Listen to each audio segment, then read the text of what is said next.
શિસ્તબદ્ધ કહેવાતી ભારતીય જનતા પાર્ટીમાં અત્યારે કંઈ જ ઠીક નથી લાગી રહ્યું। અત્યારે ભારતીય જનતા પાર્ટીના કાર્યકર્તાઓ જ પોતાના પક્ષની સામે પડી રહ્યા છે। નવસારીની અંદરથી આપણે દાખલો જોયો, પરંતુ હવે આ જ વાત ક્યાંક સામે આવી છે દાહોદના દેવગઢ બારિયામાંથી, કે જ્યાં ભારતીય જનતા પાર્ટીના જે નગરપાલિકાના 6 સભ્ય છે એમને સસ્પેન્ડ કરી દેવામાં આવ્યા અને આ જ હવે સભ્ય છે ભારતીય જનતા પાર્ટીની સામે પડ્યા છે। નમસ્કાર, આપ જોઈ રહ્યા છો નિર્ભય ન્યૂઝ અને હું છું આપની સાથે રિદ્ધિ। દાહોદનું જે આ દેવગઢ બારિયા છે એમની જે આ નગરપાલિકા છે તેમાં હવે રાજકારણમાં મોટો ભૂકંપ આવ્યો છે। ભારતીય જનતા પાર્ટી છે અને સાથે સાથે ગુજરાત સરકાર છે એમણે જે દેવગઢ બારિયા નગરપાલિકા છે એમના ભારતીય જનતા પાર્ટીના જે 6 સભ્ય છે તેમને સસ્પેન્ડ કરી દીધા છે અને હવે સસ્પેન્ડ કરતાની સાથે જ હવે જે આ સભ્યો છે તે પણ મેદાનમાં આવ્યા છે।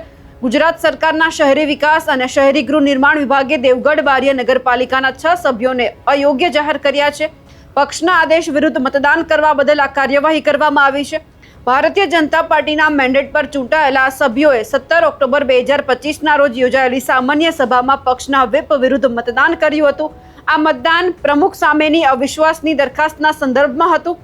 રાજ્યના ઉચ્ચ અધિકારીએ આ મામલાની નોંધ લીધી અને એ બાદ 6 સભ્યોને નગરપાલિકાના સભ્યપદ માટે અયોગ્ય ઠરાવવાનો આદેશ પણ જાહેર કર્યો છે। હવે જે આ 6 સભ્ય છે એમાં નીલ સોની, નિધિ જૈન, ગોપાલસિંહ ઝાલા, એમની સાથે શારદાબેન મેડા, અરુણાબેન પરમાર અને પ્રજ્ઞેશભાઈ મોહનિયા, જે આ 6 ભારતીય જનતા પાર્ટીના સભ્ય છે તેમને અયોગ્ય જાહેર કરવામાં આવ્યા છે। રાજ્ય સરકારના આકરા નિર્ણયથી ત્યારે પાલિકાના રાજકારણમાં પણ ખળભળાટ મચી ગયો છે, પરંતુ જે રીતે સસ્પેન્ડ કરવામાં આવ્યા છે, સસ્પેન્ડ થયેલા સભ્યો એવું કહી રહ્યા છે કે અમને એટલા માટે સસ્પેન્ડ કરવામાં આવ્યા છે કારણ કે જ્યારે અમારા વિસ્તારના વિકાસની વાત આવે, દેવગઢ બારિયાની અંદર જો રોડ રસ્તા નથી બનતા, કોઈ બીજી તકલીફ છે, આ તમામ બાબત અહીંયા નહોતી થતી, એટલે કે અમારા વિસ્તારના લોકોને પણ વિકાસ જોઈએ છે, રોડ રસ્તા સારા નથી તો લોકો સવાલ ઉઠાવવાના છે। એ જ અવાજ અમે ઉઠાવ્યો, એટલા માટે અમે જે પ્રમુખ છે તેમની સામે અવિશ્વાસની દરખાસ્ત છે તે મૂકી હતી, એટલા માટે અમને સસ્પેન્ડ કરવામાં આવ્યા છે। એટલે અહીંયા તો વાત એ જ સામે આવી કે જો તમે લોકો માટે બોલો છો તો પછી તમને ઘરે બેસાડી દેવામાં આવે છે।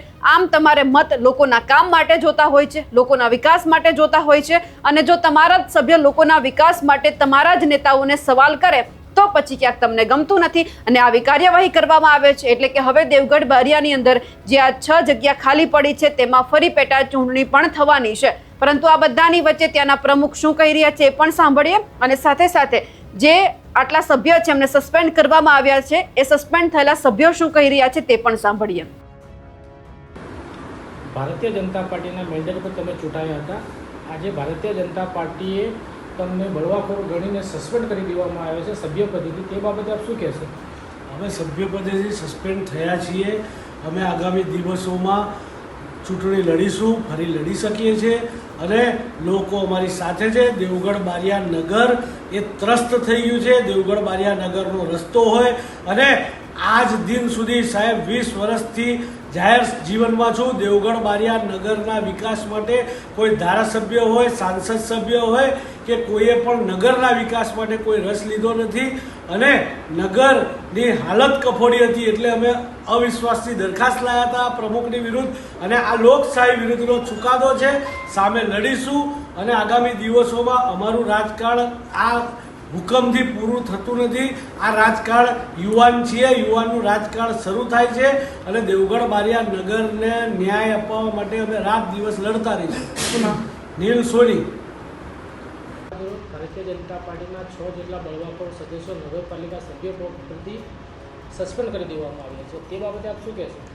હા, આજરોજ જે ઐતિહાસિક ચુકાદો આવ્યો છે તેમાં અમારા દેવગઢ બારિયા નગરપાલિકાના ભારતીય જનતા પાર્ટીના મેન્ડેટ પર ચૂંટાયેલા 6 સભ્યો જેમને મારી સામે અવિશ્વાસ દરખાસ્ત લાવી અને પાર્ટીની વ્હીપની વિરુદ્ધ મતદાન કર્યું હતું તે બદલ એમને સસ્પેન્ડ કરવામાં આવ્યા છે આજે સભ્ય પદથી। અને એ જે યોગ્ય જે નિર્ણય જે લેવાયો છે, જે નિર્ણયથી અમારા નગરના તમામ હોદ્દેદારો અને કાર્યકર્તાઓમાં ખુશીનો માહોલ છે અને આ સમગ્ર લડાઈમાં અમારા દાહોદ જિલ્લાના પ્રમુખ જિલ્લા પ્રમુખ શ્રી સ્નેહલભાઈ દરિયા સાહેબનો હું ખૂબ ખૂબ આભારી છું। એમને પાર્ટી પ્રતિનો પ્રેમ અને જે એમને યથાર્થ મહેનત અમારી સાથે કદમથી કદમ મિલાઈ અને કરી છે અને આ જ્યારે અમને રિઝલ્ટ મળ્યું છે તો અમને ગર્વ અનુભવીએ છીએ કે પાર્ટી જો હોય તો ભારતીય જનતા પાર્ટી સાથે રહીને જ અને એની વિચારધારા સાથે જ રહેવામાં ફાયદો છે। ધર્મેશ કુમાર ભરતભાઈ કલાલ, નગરપાલિકા પ્રમુખ, દેવગઢ બારિયા। દેવગઢ બારિયામાંથી જે આ ઘટના સામે આવી છે તેમને લઈ આપ શું માનો છો? અહીંયા ક્યાંક એ વાત પણ સામે કહી શકાય કે જે રીતે આજે તમામ સભ્યો છે એમના લોકોનું કામ કરવું હતું, પરંતુ નેતાઓને એમને કામ નહોતું કરવા દેવામાં આવતું, એટલા માટે પછી આ ક્યાંક ઘટના સામે આવી હોઈ શકે છે. પણ ખેર હવે એ જોવાનું છે કે જે આ સસ્પેન્ડ થયેલા સભ્ય છે તેમણે એવું કહી દીધું છે કે અમે પણ આ વખતે ભલે સસ્પેન્ડ કરવામાં આવ્યા પરંતુ ચૂંટણી તો લડીશું, કારણ કે લોકોએ અમને જીતાડ્યા છે અને વિશ્વાસ પણ અમને એમ જ છે કે લોકો ફરીવાર અમને જીતાડશે. પણ હવે જોવાનું છે કે આગળના સમયમાં શું થાય છે. અમારા અહેવાલને લઈને આપનું શું માનવું છે કમેન્ટ કરીને ચોક્કસથી જણાવજો. સાથે જ અમારી નિર્ભય ન્યૂઝ ચેનલને લાઇક, શેર અને સબસ્ક્રાઇબ કરવાનું ભૂલશો નહીં. નમસ્કાર.